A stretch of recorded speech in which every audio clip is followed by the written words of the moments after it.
उंची नव्हती. उंची नव्हती ना एवढी कापसाची.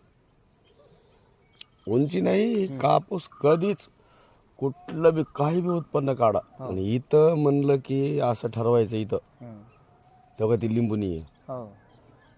मग असले लिंबुनीचा बागच बसवायचा. तुमच्या ध्यानात आलं का?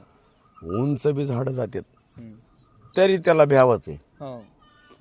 उंच झाड जाणार पाहिजे, वाहून जात नाही काय नाही उत्पन्न फळाचं. काय खरं हे. आता तुम्हाला आपल्याला वाटलं या वर्षी आणि पुढच्या वर्षी काय माहिती. काय माहिती, विलाज नाही. इलाज आहे काय, बोलता येते काय. त्याच्यापेक्षा आपण म्हणायचं देवा नको बा. हे तुम्हाला शिकवायला म्हणा आम्ही पण माझ्याकडे ते उगं किती मला नदीला आहे ना उगं थोडं मी म्हणलं इथं कसलीच हौस करायची नाही. जे करायला जाईन त्याच्या अंगलट येणार.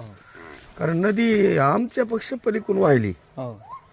अशा 2-2 एकरचे तुकडे गेले. तुमच्या नदीला पूर आले एकदम गावाला असं काही वेडा बिडा काही नाही. आमच्या गावाला नाही काय, आमच्या शेतातच लय अवघड. शेतात 2-2 एकर गेलं वाहून शेतात लोकांचं. घासून गेलं शेत, 2-2 एकर गेले शेते.